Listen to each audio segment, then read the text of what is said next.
Hey everybody, it's the interview queen Alicia Atout here, and I am super psyched to have Jimmy Snaz on the show. Welcome. Hell yeah. What do you got? Well, first things first, I mean, it's a pretty crazy time right now. I know we were talking about it a little bit before we started recording, but just for all the fans watching, I mean, how are you holding up? Are you keeping sane over there? I'm trying to keep myself sane. I'm trying to keep myself busy. I think times like this, when a lot of us, like especially with my industry, being a tattoo artist, you're not able to make money. So I think it's forcing the positive side of this. I feel like it's forcing people to kind of take a look at themselves, who they really are, without you know things like what they do for a living and how much money they make and everything like that. It's really forcing everybody to kind of figure out, well, who am I as a person? Like, what do I do to benefit my neighbor or whatever, So I think if you can get a positive side out of this, I think that's something good to focus on. I mean, speaking to that reflection, when you think about it for yourself, is there anything you have discovered where you're like, okay, stripping back the tattooing and those types of passions, my day to day, is there anything that's come to mind out of it?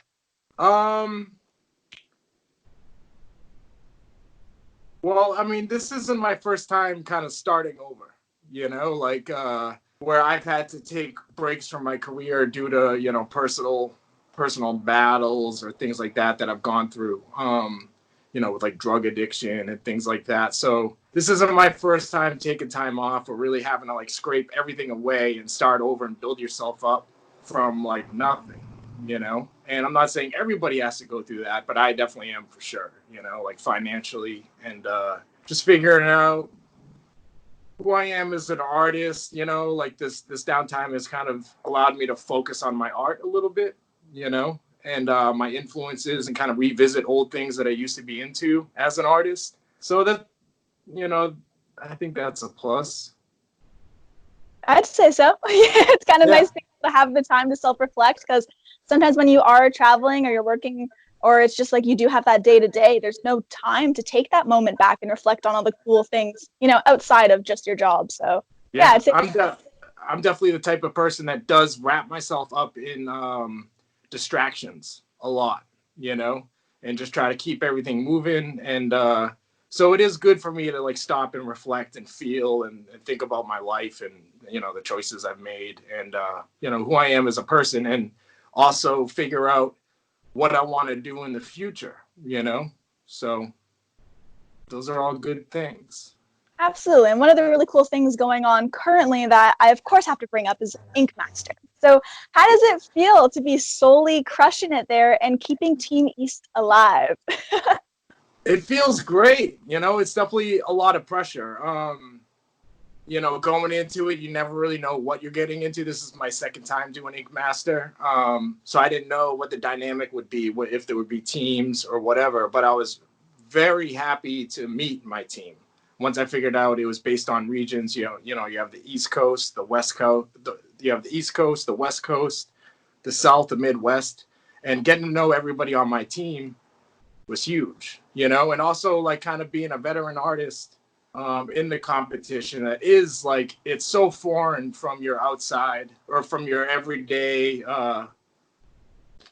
it's so foreign from your everyday, I don't know, activities as a tattoo artist. You know what I mean? Like tattoo artists by nature aren't necessarily all that competitive, but you throw them in a competition where everyone's competing for one goal, and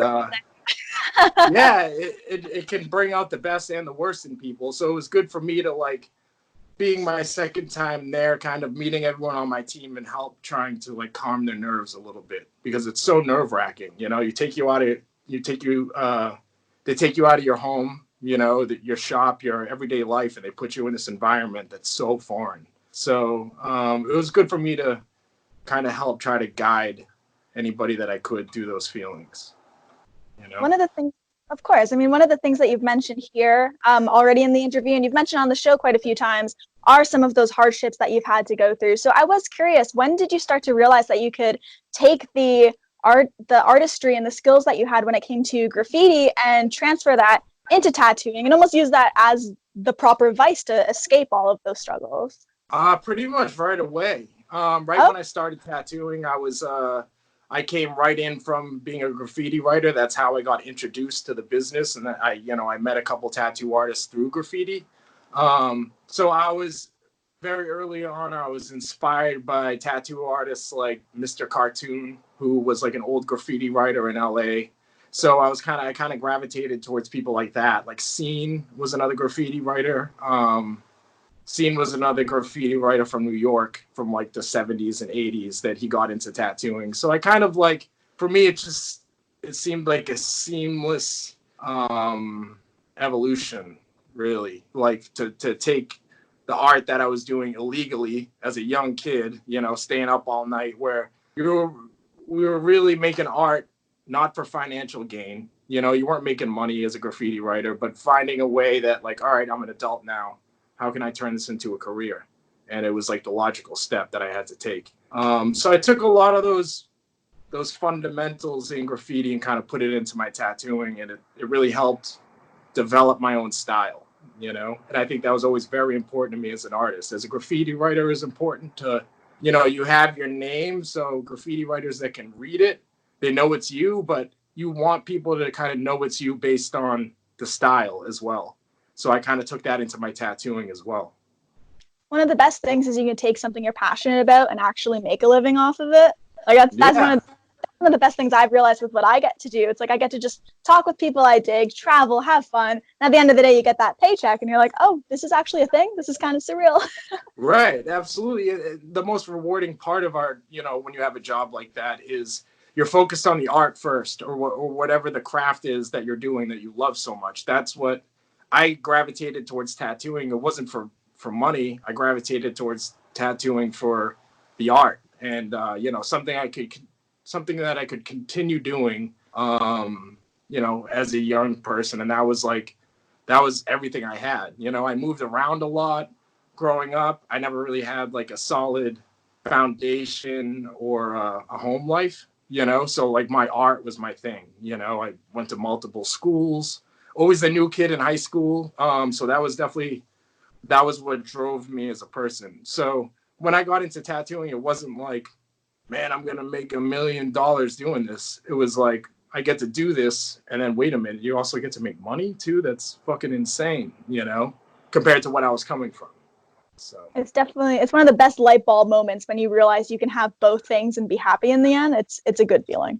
Absolutely. I mean, still, like, you know, I get my paychecks and that helps, you know, cover bills and stuff like that. But I get more gratification out of doing something that I'm proud of, you know, when I when I do a tattoo or whatever it is that I'm like, I look at it, I'm like, I love this thing. Like that's what I take home at night, and that's what helps me sleep, you know, like the paychecks are just, you spend that shit, you know.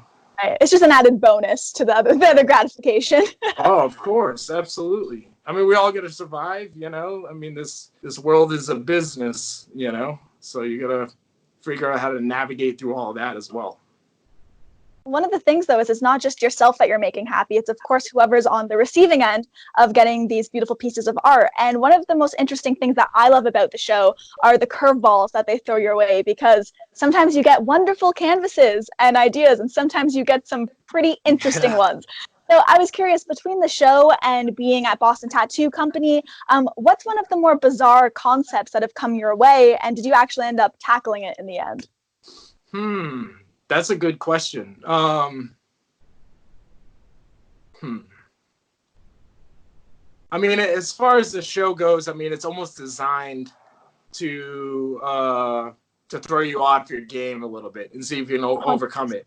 And that's what helps build story and all that. And I was very grateful to be selected to be on this show because it gave me that opportunity to test myself. Where at home, I'm kind of just doing my thing all the time. You know, I've kind of developed my own style that people come to me for, but they take you out of that environment and they put you in a show or they put you in the competition, and people just ask for like crazy things. I feel like you just got to be a good sweet talker, you know, like you gotta, it's your job as a professional to explain to people like, look, we have 6 hours. This isn't the normal setting, you know, and I want you to get something that we're both proud of. You know, so you just got to try to talk people down. I'm trying to think of like crazy ones on the spot that they've asked me to do. I think season 11 when I did the space chimp, right? It was like the challenge was galaxies or whatever, and it's something I've never done before. And the canvas asked for a chimpanzee with space in the fur. And when you think about that, when you're hearing Such a hearing weird that, concept. yeah, face value, you're like, what the fuck? That's insane, you know? You're like, oh my God, like, what am I going to do with that? But then you sit down and you talk to them and you kind of like, first thing you want to do is just think about visually what they're going for. Like, hey, can you pull up anything online of things that you like, you know? And then base it off of that. Because when it comes down to it, it's every idea might sound cool or crazy or bizarre when they're just saying it verbally. But when you see it, it can make more sense. Yeah, it's cool to see when you are given such a crazy concept and it actually does come together and you're able to rock it out, because you can see almost the surprise on the artist's face towards the end, like, how the hell did I do that? Yeah, absolutely. Like, I think that was probably my proudest tattoo that I did on season 11, and it was probably my craziest idea. And I think when you get a hard challenge like that with tattooing or art or just your everyday life, really, you know, like overcoming that becomes, it puts you to the test, and usually you come out better on the other side of it, you know, as long as you don't fold to the pressure. So I think that's, you know, that's important. No, absolutely. And something that has stood out for me more on this season is usually people will call other people daddy, but when it comes to yourself, you call yourself it all the time. It's almost like speaking in third person, like, yeah, daddy's got the sauce today. So where Yeah. on earth did that come from?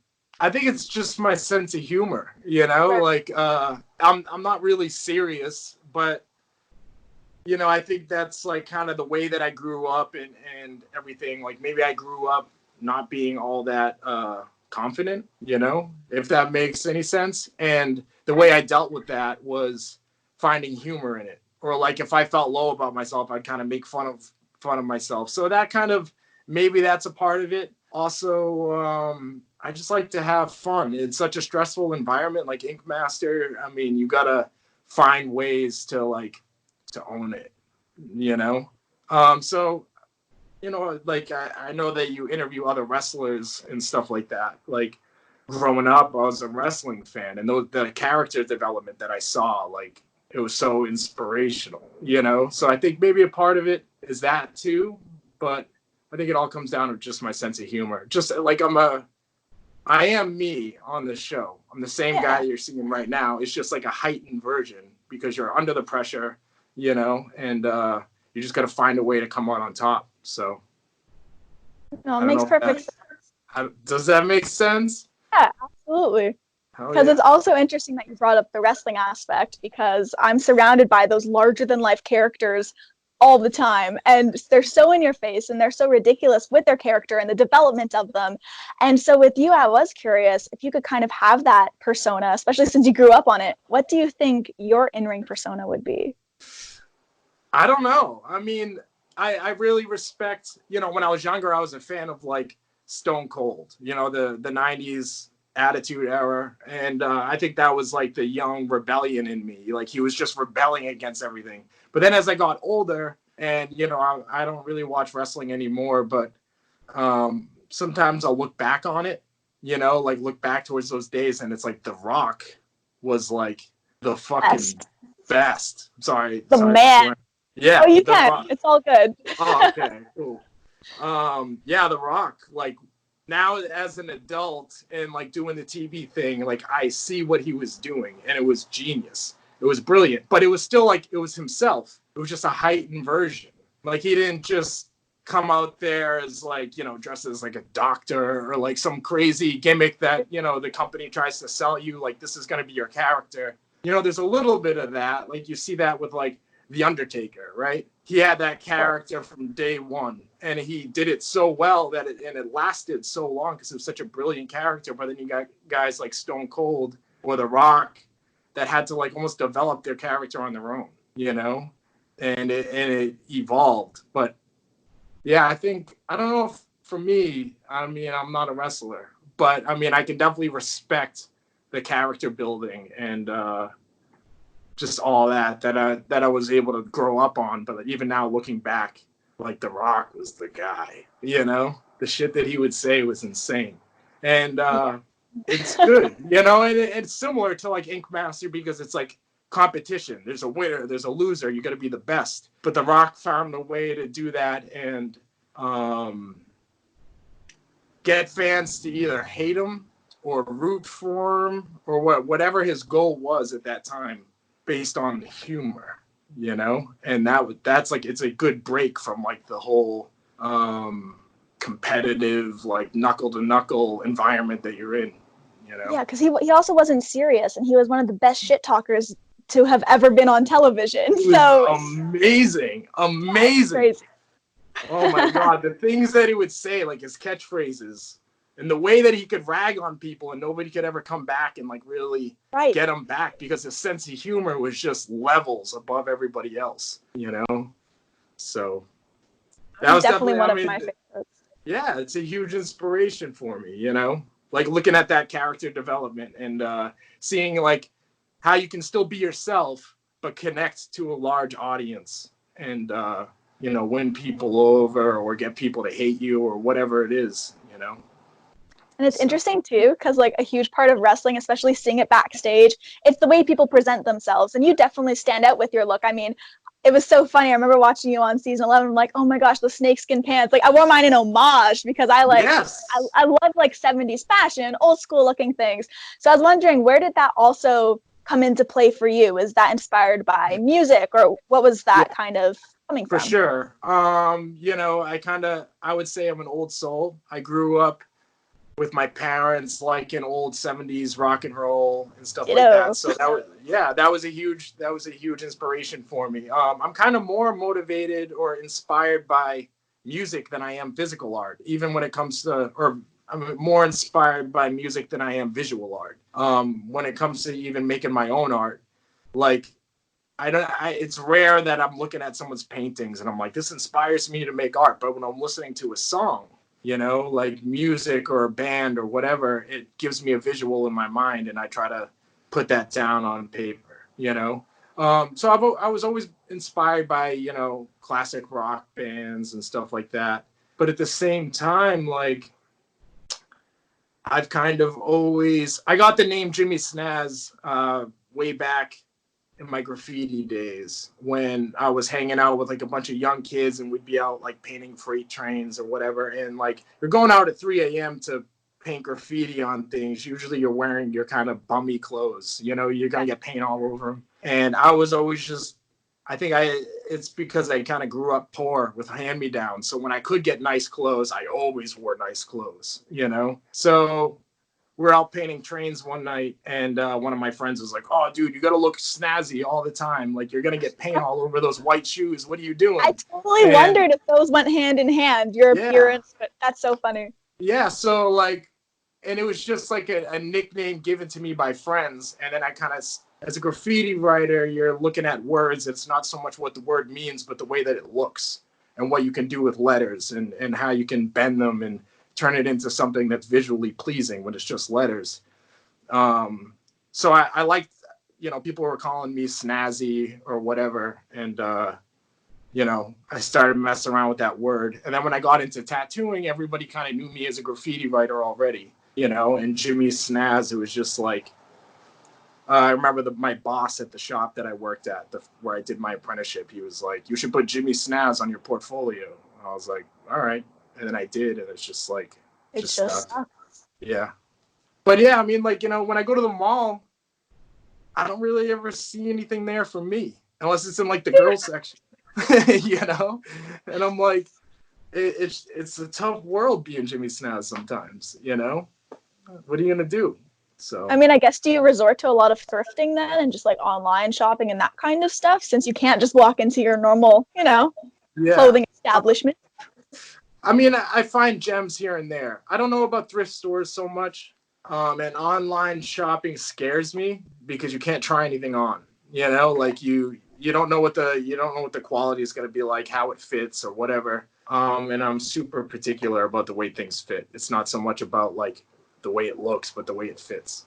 But like I've had pants made, you know. Like I have a pair of leather pants that I got in LA by this guy that like made them custom. I wore American flag pants a couple times on. I wore them in the season 11 finale when I was brought back for Grudge Match. I wore them, and then I wore them a couple times in season 13. And those I had like custom made. It was just like this idea, this crazy idea I had in my head, like fucking American flag bell bottoms. Those would be so dope. Where do you find those? I mean, look up anywhere. Where are you gonna find those? You know. So I had to have them made, and it's like it's just a price you have to pay. You know. Right. It's a hard life being Jimmy Snaz. It is. It's so tough. People don't realize how tough it is. You know, going to the mall. What are you gonna find there? You know. So. Well, I just want to say thank you so much for hopping on here and for hanging out. I absolutely love your art, seeing you on the show, definitely rooting for you here. And yeah, I just appreciate you taking the time, man. Absolutely. Thank you. Thanks for having me. It's my absolute pleasure. Everyone watching, this has been Jimmy Snaz. I'm the interview queen, Alicia Atout. Be sure to check out aliciaatout.com for all exclusive interviews and features, and we'll see you next time. Bye. Oh, yeah.